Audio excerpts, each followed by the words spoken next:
Good morning, Sydney, and thank you for joining me here on my channel of hope and inspiration for celebrating Culture Days in collaboration with the Halton Hills Cultural Center. How are you today, Sydney? I'm really good. Thank you for having me. Thank you for being here. And I know today our listeners are in for a treat to hear your story about being an aspiring writer. So let's just get right into this, Sydney, and tell us what has inspired you to write? Well, to start writing, I met someone when I was 9 years old is when I really started writing. And I met someone who would quickly become my best friend. She's still one of my best friends today.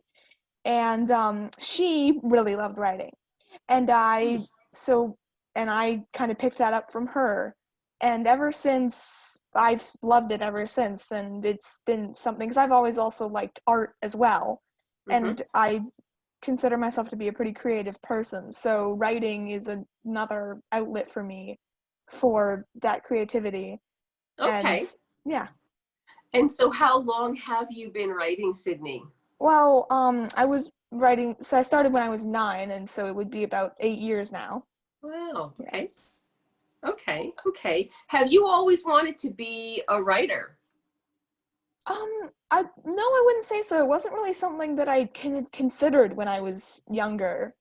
And it was like when I was younger, I was always when I was a kid, I wanted to be a vet when I was a kid. Okay. And Yeah. I quickly realized that probably wouldn't really work out. I'm pretty squeamish and I love animals, but yeah, but I kind of, as I got older, I kind of started to realize my more creative side.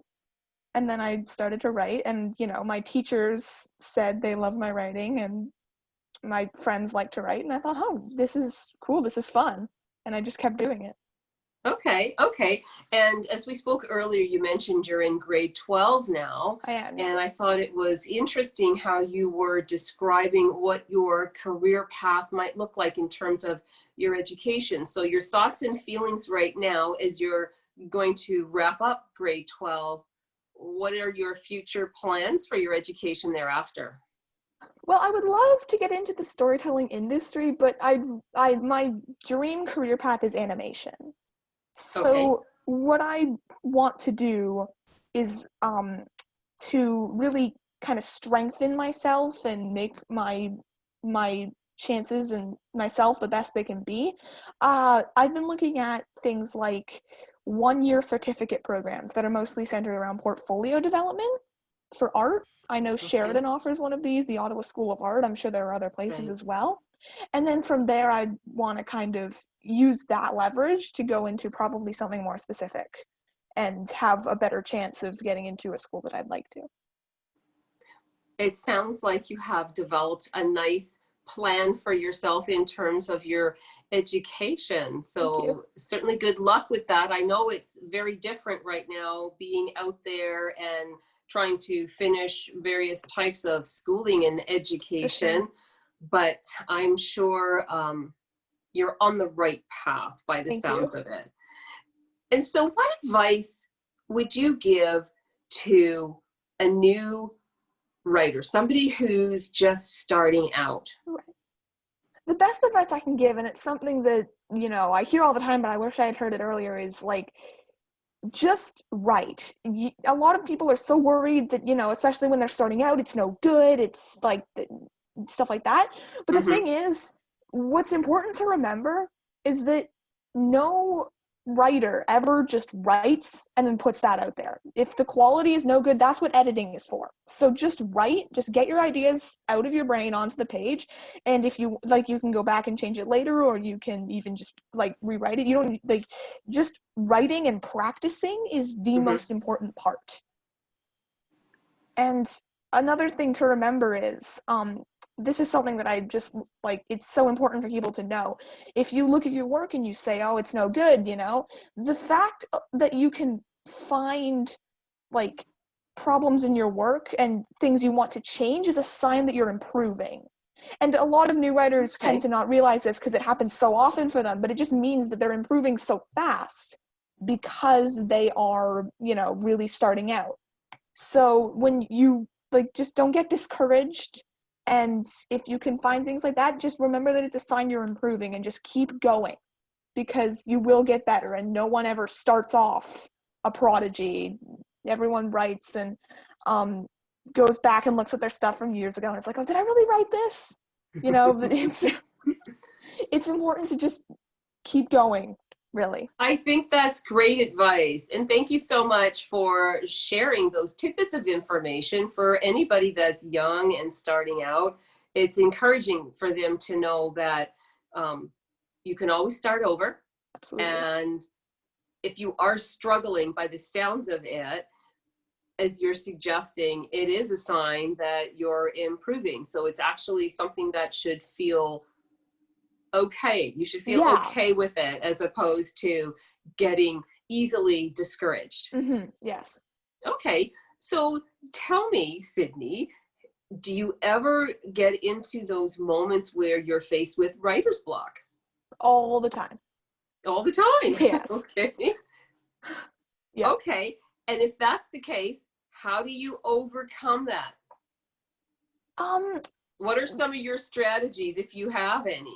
Well, personally, a lot of the time when I have writer's block, it's usually because of my mood. Like, I'm just like, oh, you know, I'm not sure where to go from here. I'm not, you know. So one thing that really helps me, I find, is to do something that gets me, like, pumped up. Like, I like, you know, putting on a good song or playing a video game I like, something like that. And then after I've kind of gotten myself going like that, it's a lot easier to get started. And then if I ever find I'm just stuck, like I don't really know where to take the story, I find that it helps to just think about it from a more critical angle, like maybe just kind of sit down and put aside the writing part of it and just plan for a little bit.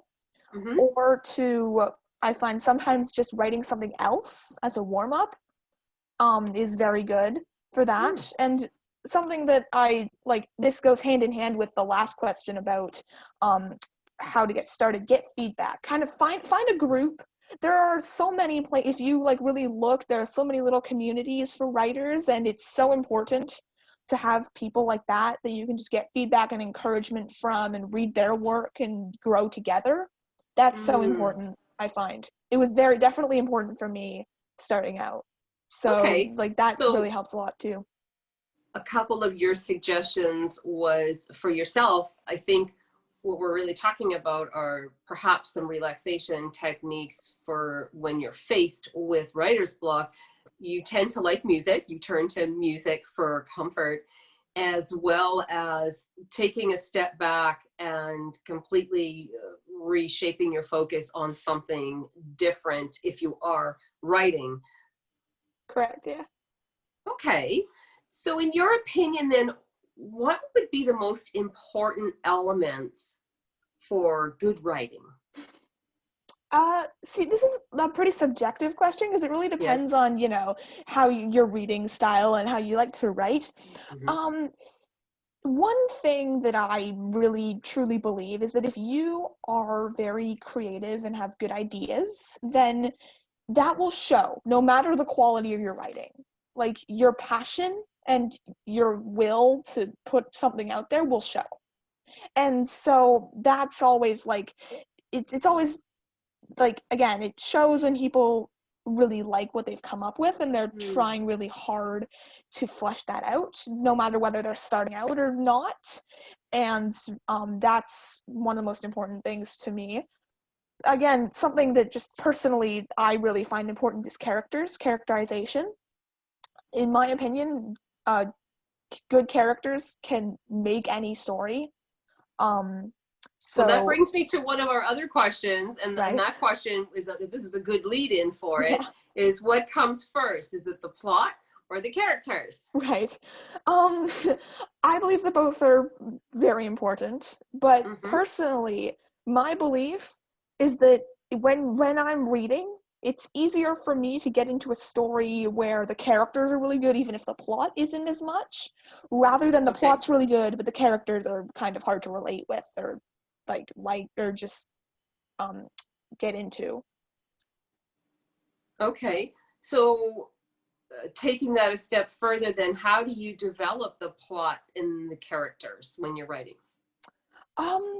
You know, it's, to me, it's just, one thing that really helps me when I'm writing is I like the characters that I like are the characters that are relatable, even if Mm. the situations they're in aren't necessarily, like, I'm a really big fan of stuff like fantasy, you know, post-apocalyptic stuff like that, like, you know, mystery, but it's even if the situations they're in aren't necessarily relatable, like there's internal dialogues and their personalities Right. are.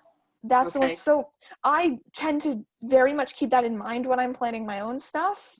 One thing that really helps me is to, like, don't just focus on, okay, I'll build all my characters and then I'll build all my plot. It really helps when you build them at the same time, so you kind of say, okay, well, if I build my characters Mm. like this, it can affect the plot in this way, or on the contrary, if I'm making this happen in the plot, I can make my characters like this, and then that really helps kind of strengthen the ideas. Right. Right. Yeah. I can No, tell this is something that really excites you. I could just it hear is, the yeah. passion coming out in you, Sydney. Yeah, it's this is an amazing opportunity. And Well, then tell us how you come up with titles for your stories. Is there a trick to um it? there I it's really different for everyone. Like, for me, titles a lot of the time just come from my gut. Like, it's just, I Mm. kind of um it just comes with the idea a lot. One thing I try to do is kind of I try and think of the tone of the book, I guess, and make a Hmm. title based on that. Sometimes I'll make, like, longer or shorter titles, or more kind of blunt or very vague titles. It really depends on what the book is about, and, like, the audience, and how the title is going to entice them. Um, No, that sounds really interesting. So there is always a, well, there's a method to your madness, I suppose, when yeah, you're writing, that's a good correct? way to describe it. I was wondering if sometimes does that title come for you before the story is written? Can you write a story based on, oh, there's this great title which could actually be the evolving idea? Or is it always going to start with the characters? Um, I find it's honestly, like, it could be either or for me. Either or. Yeah. Mm-hmm. And title is often something I come up with pretty early, because it's just something I can do, and also it takes me a very long time to flesh out ideas. Right. So a lot of the time, the Okay. title is something that I do kind of use as a Okay. base. Okay. So my next question for you is, are you planning on writing a book? That would be my dream one day. Right now, I find one thing I really like to do. I like to write short stories. I'm pretty good at Okay. that. I there are certain places, there are there are certain places where I enter short story contests. I like those. Those are very good for aspiring writers, I find. And so where do you find these places where you're entering the contests? The contest, well, there's an annual contest. There are two, actually, every year. Okay. There's a company called Polar Expressions Publishing, and they Okay. have two contests every year. One for school students in Canada, and then one for any age Canadian over the summer. And the school contest limits are 450 words, and the summer one is 750. So the stories are pretty short, but Okay. I find it's a great place. Like, it really gets you thinking about, okay, how can I make a good story in that amount of words? And then if you then when you submit your story, there are kind of two rounds almost. Like, if you make it past the first round, your story gets published in a book with all of the Okay. other winners that year. And then they publish the book, and you can buy it, and your story's in there, and you can read other stories by kids, either kids your age or just other Canadians. And I find those stories are like, they help inspire me a lot. Just reading them, there's so many good ideas in there, and it's so Well, good. that's amazing to share with our listeners that information. The first one was the Polar Express Publishing They're that you both spoke polar of? expressions. They're both polar expressions. Polar Um, Expressions. Okay. yes, Polar Expressions Publishing. yes. They Okay. also have Wow. poetry competitions, Okay. if that's more your style of writing. Okay. See how much information we can share when we're doing an exchange like this online. I think it's fantastic. So, Absolutely. okay. So you've shared some of your unique hangout places to find opportunities for yourself to write. Tell us what your writing space looks like. Where do you write? Um, I when I'm writing big things, I tend to like to write at my desk, which I'm sitting at now. Um, Okay. yeah, I like it to be pretty clear usually, because if it's got a lot of clutter, I tend to have a pretty messy room. But if it has a lot of clutter, I get distracted pretty easily. Okay. But I like my desk because it's in my room and it's nice and quiet and private, so it gives me a good space to write. But I Is there a find, oh, certain time of day that you like to do your writing in your space? usually either in the morning or in the evening, because in the day I've usually got too much else to think about with school Okay. and other stuff. But I find that I usually get the most inspired. I've used to get into a habit of writing just a few minutes before school, so now I kind of, in the morning, I'm like, oh, I want to write. So I usually do that, and then in the evening, right before I go to bed, it's usually a good way for me to wind down, because I can just really focus on the idea, and it's like, okay, I've done all my homework for the day and stuff like that. I can just sit and write. Mm-hmm. I find that really helps me. But if I ever just get an idea, any time, any place, I don't usually have problems writing in a different place or time. But like, it's just whenever I feel inspired to. Whenever you feel inspired. And that makes sense. So, Sydney, what then would be the most difficult part about writing for you? You're so passionate when you talk about every single angle of it, Right. and you speak with such confidence. Is there a part of writing that you find more difficult? Yes, I find, like, one reason I think that I'm so attached to short stories is I think sometimes my passion is a bit like, if I can't get it in check, it can be a bit of a flaw, because it's very good definitely to be passionate, but I find, especially just with the way my mind works, it's very hard for me to stay consistent and committed to one idea. So I've got things I want to Mm, write, and then I've got this other idea that I also want to work on.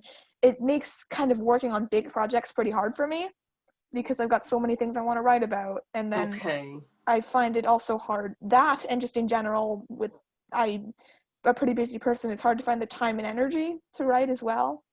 So it's just balancing life and also writing, Hmm. since it takes a lot of energy to do it, and just finding the time. And when I'm done homework, I'm usually pretty tired. So again, that's why usually I like writing in the morning or evening, because after I'm done all my responsibilities for the day, I'm like, oh, I just want to lie down. Right, right. Okay.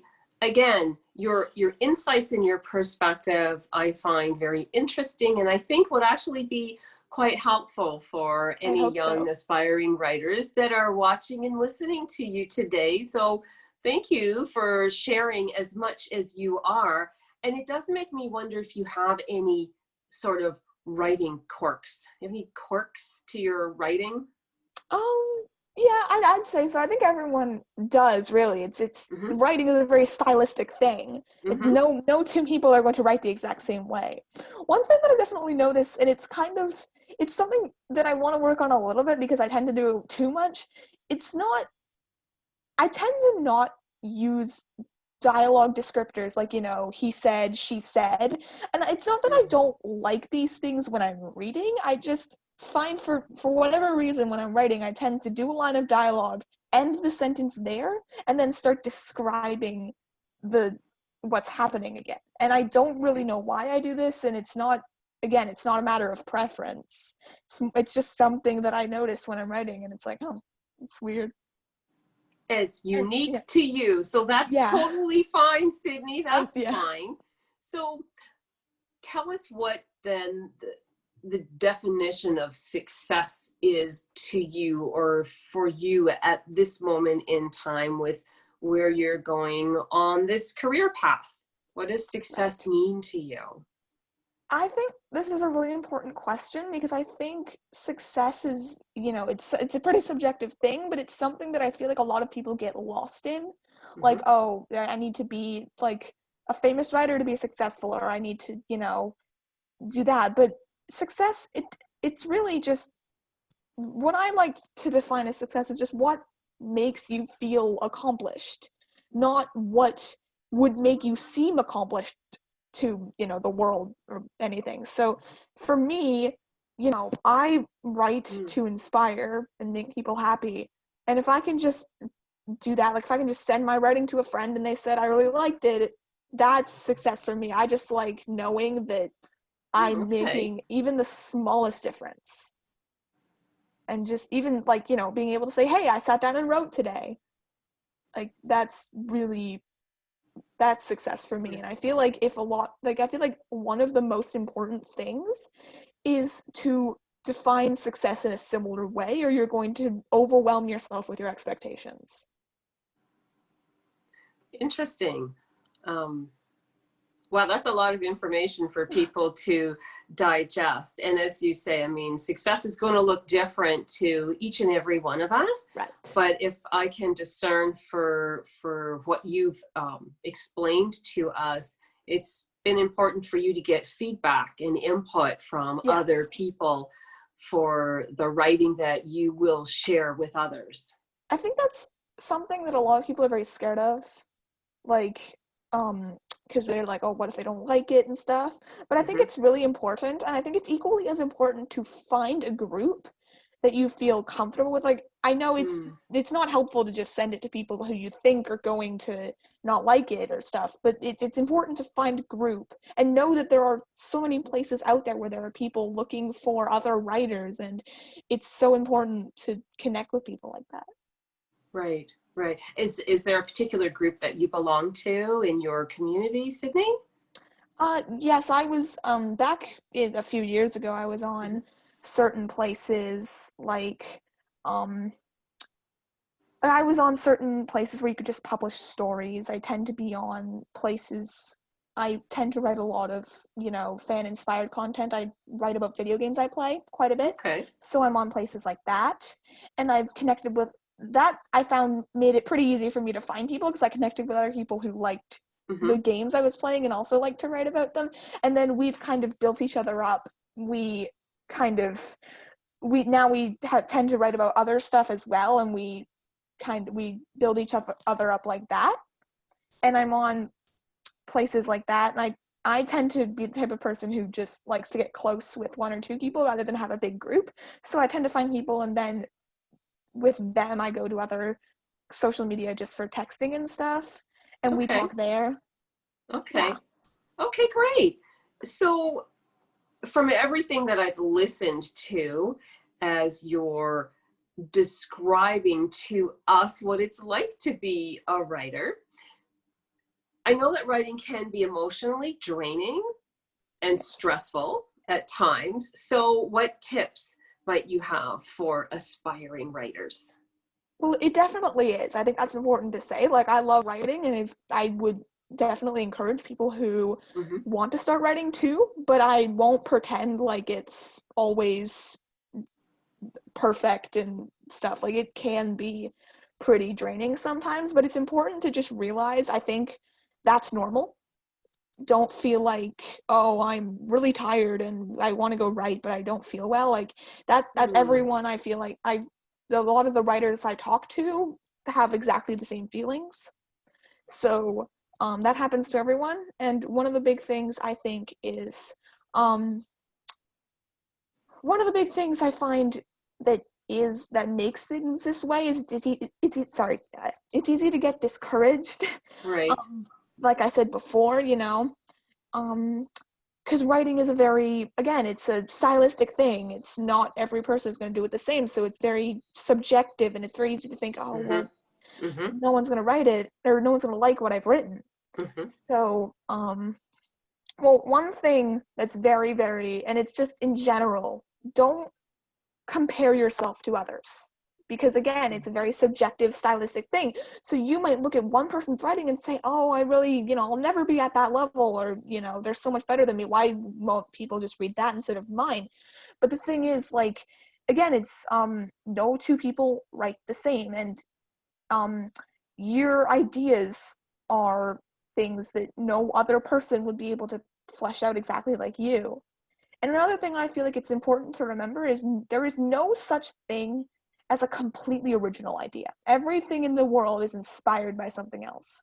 And a lot of times I find, especially for me, one of my biggest fears is like, oh, this has already been done before. And it's like, everyone has seen something like this before. But it's the spin that you as a writer put on it with your own personal experiences and style that really make it special and makes things worth reading. And it's like, so I find just remembering stuff like that helps. But also, if you're ever just feeling really like tired or down or something, don't force yourself to write.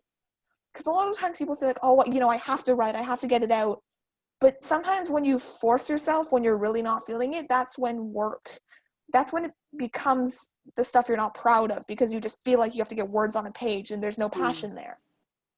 So it's, you got to really, like, just do stuff that inspires you. Don't write it if you're not really in the right mindset, but also just remember that your ideas are completely unique, and that's what makes them special. And wow. Okay. Sydney, I think you are wise beyond your years here. Thank you. Providing such great advice to our listeners and those that perhaps would like to follow in your footsteps, or perhaps they're already on that path, but they're feeling discouraged.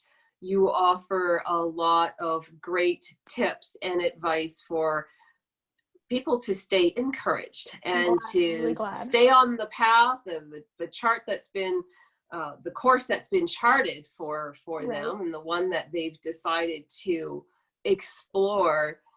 Even when things get really tough, it is important to stay encouraged.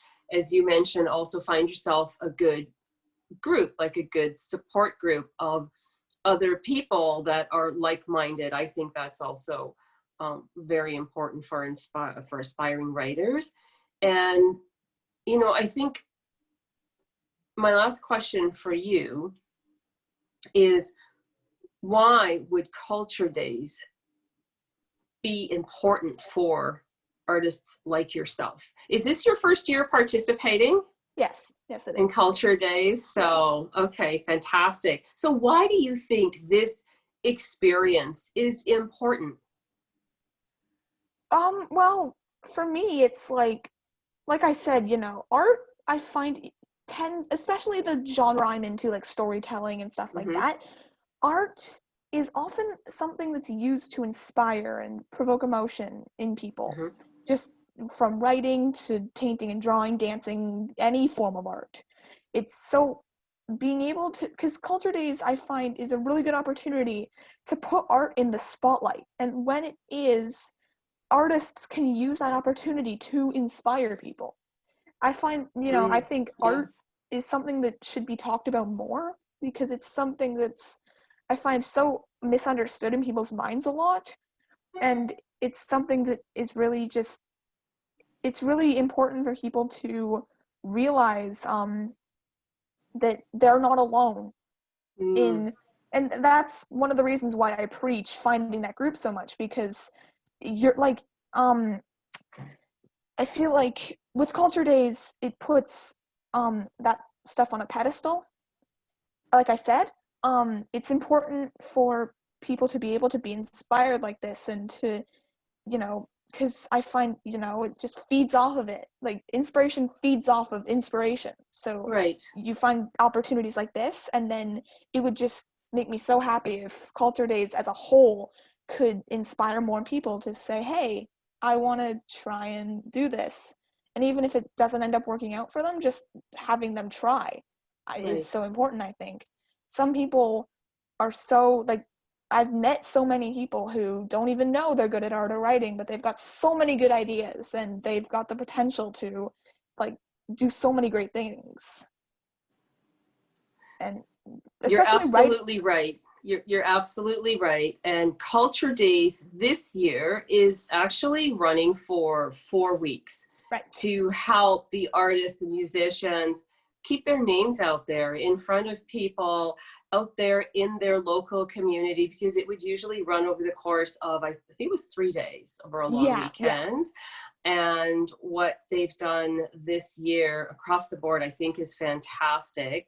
And we can't thank you enough, Sydney, for participating today. I hope you've had fun I did. This sharing was a lot of what it's fun. been like for you on this path, on your own journey, which you have it down pat, I think, in terms of your focus and what you're heading towards, or Right. certainly the expectations you have of yourself. I think you have a very bright future. So Thank keep you. writing and keep sharing.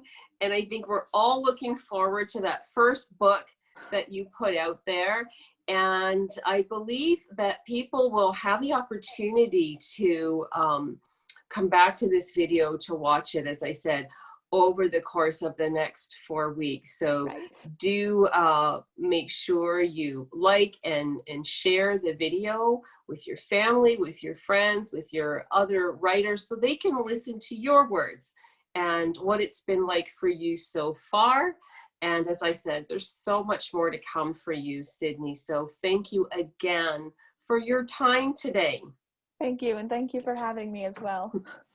All right.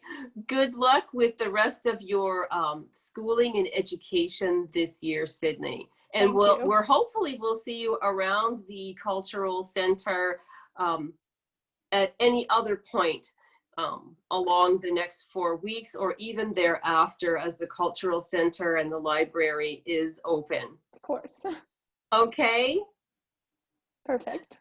You take care, and bye for now, Sydney. You as well. Okay.